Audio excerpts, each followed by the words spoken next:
Hello, അസർബൈജാനിലെ രണ്ടാമത്തെ ദിവസത്തെ പറ്റിയാണ് ഞാൻ പറയാൻ പോകുന്നത്. നമ്മൾ താമസിച്ചിട്ടുള്ള ഹോട്ടലിൽ അന്ന് ക്രിസ്മസ് ട്രീ ഒക്കെ ഒരുക്കിയിരുന്നു. അവർ രാവിലെ തന്നെ ഇതൊക്കെ ചെയ്യുന്നത് കണ്ടപ്പോൾ നമുക്കൊരു ഉന്മേഷം തോന്നി. നമ്മൾ പതുക്കെ ഒരു ടാക്സി പിടിച്ചു.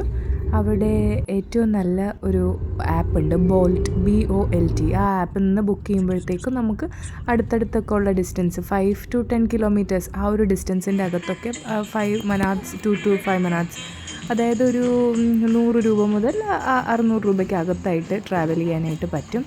നമ്മൾ അവിടുന്ന് ഓൾ നിസാമി സ്ട്രീറ്റിലേക്കാണ് പോയത്. ഇവിടെ അസർ സെല്ലിൽ പോയി സെല്ലെടുത്തു. ABB ഇന്ന് ബാങ്കിൽ പോയിട്ട് ബാക്കി ഉണ്ടായിരുന്ന ഡോളേഴ്സ് കൺവേർട്ട് ചെയ്തു, മനാത്തിലേക്ക് കൺവേർട്ട് ചെയ്തു. ഇത് അവരുടെ ഓൾഡ് സിറ്റിയുടെ ഭാഗമാണ്. ഇവിടെ ഒരു പ്രത്യേകത എന്ന് പറഞ്ഞാൽ ഓൾഡ് സിറ്റിയും ന്യൂ സിറ്റിയും രണ്ടും സിങ്ക് ചെയ്ത് ചേർന്ന് പോകുന്നു എന്നുള്ളത് മാത്രമല്ല, ഓൾഡ് സിറ്റീനെ അവർ പൂർണ്ണമായിട്ട് ഡിസ്ട്രക്റ്റ് ചെയ്യാതെ ന്യൂ സിറ്റി കൺസ്ട്രക്ഷന് പ്ലാനിങ് കൊടുത്തിട്ടുണ്ട് എന്നുള്ളതാണ്.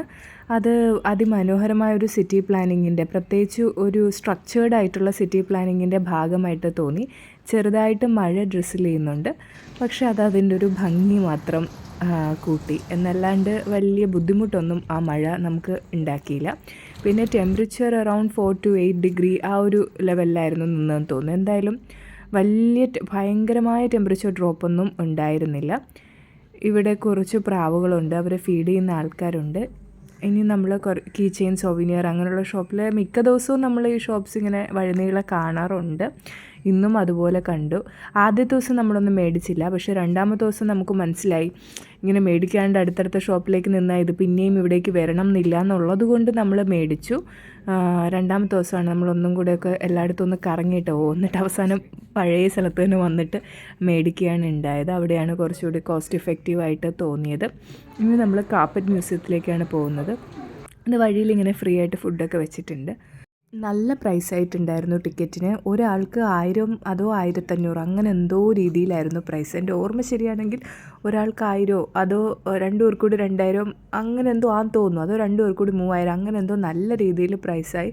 പക്ഷേ അത്രയും വേർത്തായിട്ട് എനിക്ക് തോന്നിയില്ല. എനിക്ക് എന്താ പറയുക, ഒരു ഡിസൈൻ അങ്ങനെ ഉള്ളതിനോട് തീരെ താല്പര്യം ഇല്ലാത്ത ആളൊന്നും അല്ല. പക്ഷേ എന്നാൽ പോലും എനിക്ക് അവരന്നൊക്കെ ചെയ്തിരുന്ന കാർപ്പറ്റ് ഇങ്ങനെ ഒരു മ്യൂസിയം ആയിട്ട് അന്ന് ഡിഗ് ചെയ്തെടുത്ത കാർപ്പറ്റും പിന്നെ അതേ ഡിസൈനിൽ അവർ റീകൺസ്ട്രക്ട് ചെയ്തതും അങ്ങനെയൊക്കെയാണെന്ന് തോന്നുന്നു. ഇവരൊരു ടർക്കിഷ് സൈഡൊക്കെ ഉള്ളത് കൊണ്ടും ഇവരുടെ ആ ഒരു നമ്മുടെ അഫ്ഗാനി, ടർക്കിഷ് അവരുടെ ആയിട്ട് ചെറിയൊരു സിമിലാരിറ്റിയൊക്കെ തോന്നിയിരുന്നു.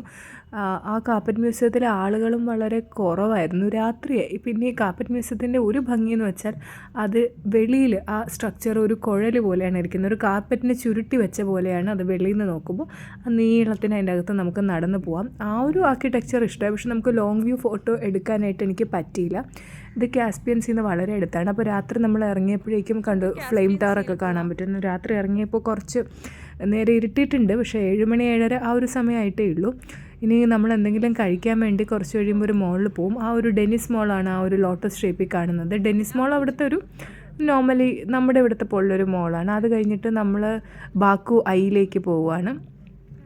ഫുഡ് കഴിക്കാനായിട്ട് കയറിയില്ല. അതിനു മുമ്പ് ബാക്കു ഐയിൽ പോകാമെന്ന് വിചാരിച്ചു. ബാക്കു ഐയാണ് അവിടുത്തെ ജയൻറ്റ് വീൽ, അതിലും പോയി. പക്ഷേ ഇത് ഫ്ലെയിം ടവറാണ് കേട്ടോ.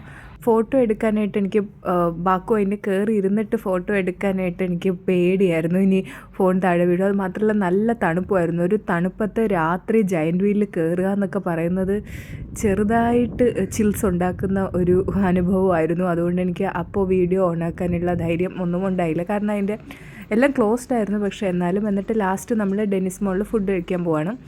ഇത് ബാക്കുവിൻ്റെ മിനി മോഡൽ അവരുണ്ടാക്കി വെച്ചിരിക്കുകയാണ്. ഇത്രയൊക്കെ ആണെങ്കിലും ലാസ്റ്റ് അവിടെ എത്തിയ ശേഷം ഞാൻ പതിവ് പോലെ എനിക്ക് പരിചയമില്ലാത്ത കൺട്രീസിലൊക്കെ പോയാൽ നമ്മൾ കൂടുതൽ സേഫായിട്ട് നമുക്കറിയാമെന്നുള്ള McD, KFC അതൊക്കെ തന്നെയായിരിക്കും കൂടുതലും കഴിക്കുന്നത്. പ്രത്യേകിച്ച് ഞാൻ പുറത്തുനിന്ന് ചിക്കൻ ഒഴിച്ച് വേറെ ഒരു മീറ്റും അധികം കഴിക്കലും കൂടി ഇല്ല. അതുകൊണ്ടായിരിക്കും.